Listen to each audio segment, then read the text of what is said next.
If you're enjoying the Health Geeks Book Club podcast, we'd appreciate if you hit the subscribe button, leave a like, rating, or review, whichever your preferred podcatcher platform allows. This episode is sponsored by Well Balanced Nutrition and 360 Health. Welcome to the Health Geeks Book Club podcast. Listen in as Kristen Norton and Eleanor Russell review all those great health and wellness books you've been wanting to read or you have read and want to talk about. Here's Kristen and Eleanor.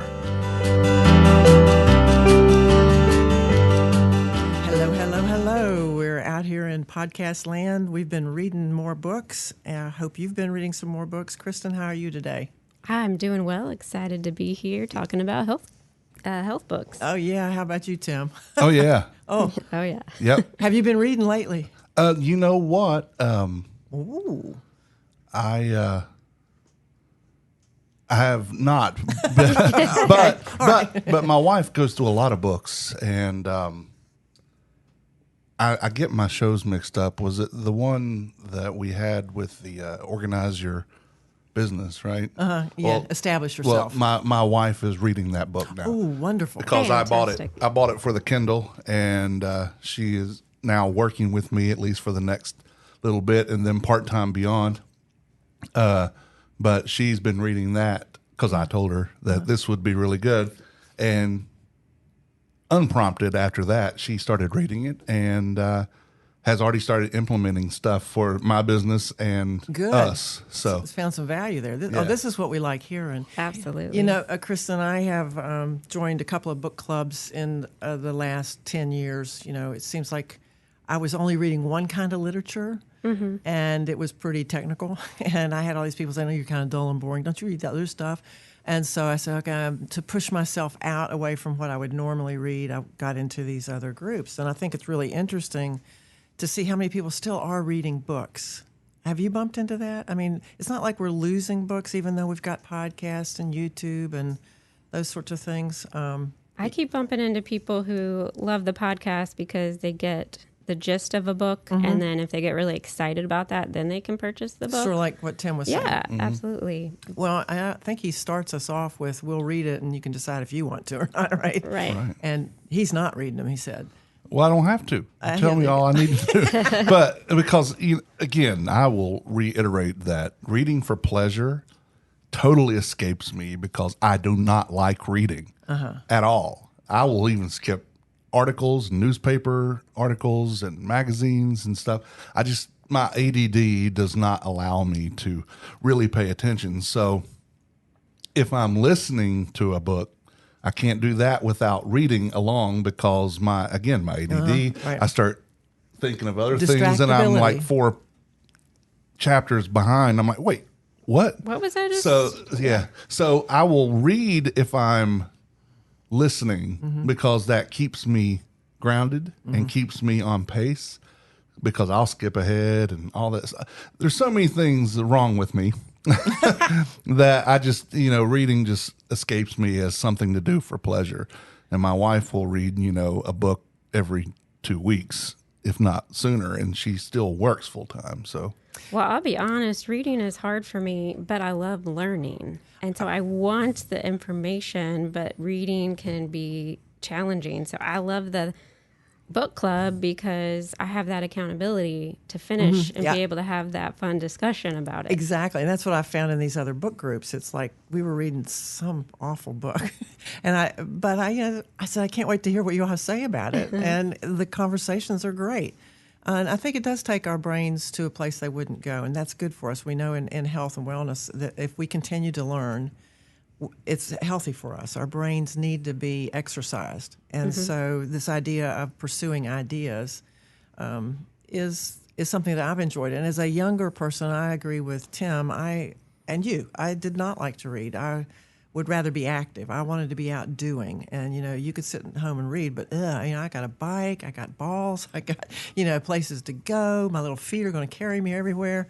And discovery, of what's out there in the world. But after maybe the 4th or 5th decade, after reading academically for my profession, I decided to venture out a little bit. And I have really enjoyed the world of reading.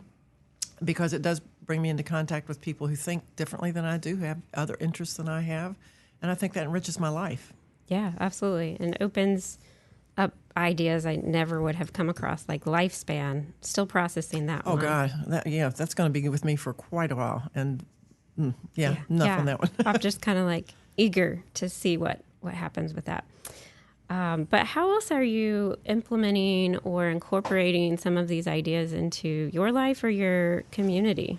I think that's a good point. If we're going to spend the time, finding new information, then it's interesting to see what do we do with it. And I also think the other flip side of that is evaluating information. We're getting so much from so many different sources, and trying to figure out, is that something that I want to embrace or not? Yeah, very Kendra Adachi, right? Does this matter to me? Right. Is this important to me? But also, is it valid, and is this person got substance, or is this just a trend fad thing or an idea that hasn't really been put forth as an idea, more as a actual, Yeah, you do have to be careful. Yeah, I think so too. And I think hopefully we're doing that with our books, is evaluating the quality and discriminating the information. Mm-hmm. Okay, so how do we use it? Well, I love seeing what I've already discovered in my life being affirmed. Yes. That's always nice. Mm-hmm. And then saying, oh, this might improve my life if I did this. Let's take an example. I don't like to clean my windows. And, I think once every 25 years, that might be good. But we read a book called Simple Shui for Every Day. Yeah. And Amanda Gibby Peters mentioned, you could wash your windows because they are the eyes of your home. And if your home has a positive energy, wouldn't we want to be able to let positive energy in and then see out clearly? And the what do you call it? The idea of this cleaning the windows is to see our world clearly. Like I was saying, we want to discriminate the information in these books, see it clearly. Is this fluff or is this real stuff?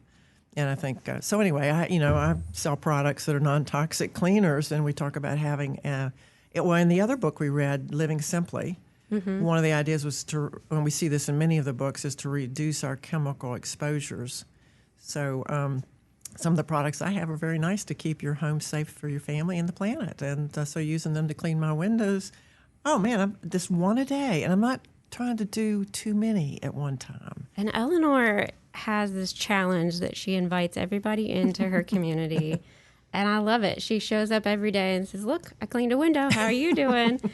And I've been in that group, and even though I haven't cleaned a window, it's still like, okay, one of these days I'm gonna get around to getting those cobwebs off the outside of my windows. Because it's affecting how I see the world when I'm in my house. It surprisingly does. And if you try to do them all at once, you wear yourself out. My mom taught me to clean windows when I was like 11, and I've talked to some people in my community, and they said, "Oh yeah, that's my kid's job." It is. I'll pay them. I'll pay them to go clean the windows, and that's a good thing for I think families to have chores developmentally appropriate for children to learn to take responsibility, mm-hmm. and then to have pride and cleaning a window. I mean, that makes you just feel happy. Oh, look how clean and sparkly that is. Mm-hmm. Simple. It's rewarding. It is. And I think for children to experience that gives them confidence. It's the simple things in life, mm-hmm. like cleaning a window. Well, speaking of the feng shui, the living simply, and then, some of our forest bathing. What was the other nature book? I feel like there was one other. Mm-hmm. But all of these benefits of bringing nature grounding? Inside. Yeah, earthing. Close. Yeah. So I just purchased a whole bunch of little starter plants to put everywhere in my home and try to nurture and take care of. So I've upped the energy. Of the internal environment. Yes. And good for you. Doing this in my home and in the new Well Balanced Nutrition office. Yeah, tell us about that. Did you apply any of the reading to that little adventure that you're taking? Yes. So we just opened a new office in Clemens in July, and trying to make it a very comforting, naturey little room to be in, and that's been a fun little adventure. Well, in your social media community, I did see some pictures of your children standing on their hands. Yeah, they've enjoyed helping me with the space. My daughter's really excited, so I was trying to take the before pictures, and they're like, "Here, we want to be in it." So, yeah, Allie's doing a handstand. Well, I think that's great. I had a chat with a mom who's a independent businesswoman and has a husband and a new home and is feeling overwhelmed. So some of the ideas of how do you blend these things together so that it can still feel good for everybody. I think those are some of the ideas that we're getting into some of these books too, is how do you structure your life so that you're healthy and that you can contribute to the health of those around you. And so here in your business, you're even thinking about your clients coming in to experience this new environment. Yes, I want them to feel comfortable and connected. And you're paying attention. Yeah. Based on what you've been reading. Exactly. Yeah. Putting it to practice. Now, that's an idea back in the research days and when I was living in a more technical environment, they had a thing called tripping, and I loved that. Tripping is transferring research into practice. And there's been such a long time between what we know and what we implement.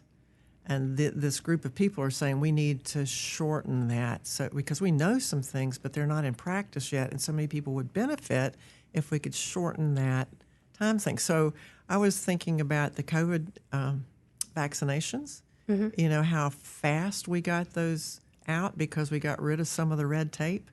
You know, I mean, the lab had it. It got to the public in a very short time, which would not have happened if there hadn't been a pandemic. You know, it would have had to go through series of testings, you know, so it shortened it. And, you know, there's been some benefits I expect from that exercise. We'll see. But the ideas in these books, you know, people have known these things for a while, and yet we still don't do them. Well, I think these podcasts and these conversations are important because even just you and I, as an examples, and Tim too, are just changing small little things one at a time, right? Like I'm also using my grocery bags, my reusable grocery bags a lot more since our Living Simple conversation. And, you know, just doing some projects with the kids reusing like milk jugs. And so I've known this all along, but reading the book and re-sparking this knowledge in all of us, I think is helpful. So I'd love to hear from you guys. What are you implementing? What little small steps are you taking based on our conversations? Or what books have you read because of our conversations? Let us know on our Instagram or Facebook page. Absolutely. We like to get the community a little more interactive with each other so that we can benefit from those connections. Or you can call us. What's the number? 336-422-6862. That's 336-422-NUMB. N-U-M-B. Well, I am Kristen Norton of Well Balanced Nutrition. We have 3 registered dietitians who will help you make healthy nutrition habits happen. And we invite you to visit our website, wellbalancednutrition.com. Maybe apply for a clarity call to see if coaching is right for you, or check out our free content. And I'm Eleanor at 360health, number 4u.com, and I help you make healthy happen in your life. Real quick, I found that Basic H kills ants instantly. Okay. You got an anthill in your backyard? So I have ants in my house, so I spray it and instantly they die. Okay, how about that? Well, I have noticed with this wet water, and not this year so much, I haven't really paid attention to it, but, you know, here in the Carolina, Piedmont, we've had storms every night, it seems like, for several days, weeks maybe. It's a really nice summer because we have beautiful days with blue sky, white puffy clouds, and then at night it rains, thunderstorms, that kind of thing. The ants sometimes don't like that much water, and they'll come up to the surface, and you'll see a lot more ants crawling around because it's kind of soggy down in their homes. Well, they were. That may be part of what's going on too. In my house, they got soggy too. Yeah. Not Basic H. Well, stay tuned for some of our future podcasts because we're going to be talking about this idea of connection and that who are we and what are we connected to, and how does this ant have any relationship to me? You know, we've read some interesting things that we want to share in our future podcasts. Yeah, we got lots of good stuff coming up on the mind-body connection. So yeah, we've got some guests coming to visit us. We always like guests, so who knows? We may be giving you a call one day. Absolutely. Until then, have a great day. All righty. Keep reading.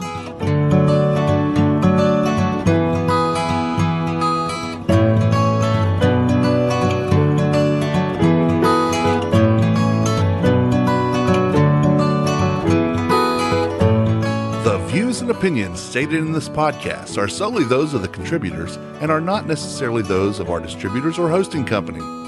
This podcast is copyrighted, and no part can be reproduced without the expressed written consent of Kristen and Eleanor.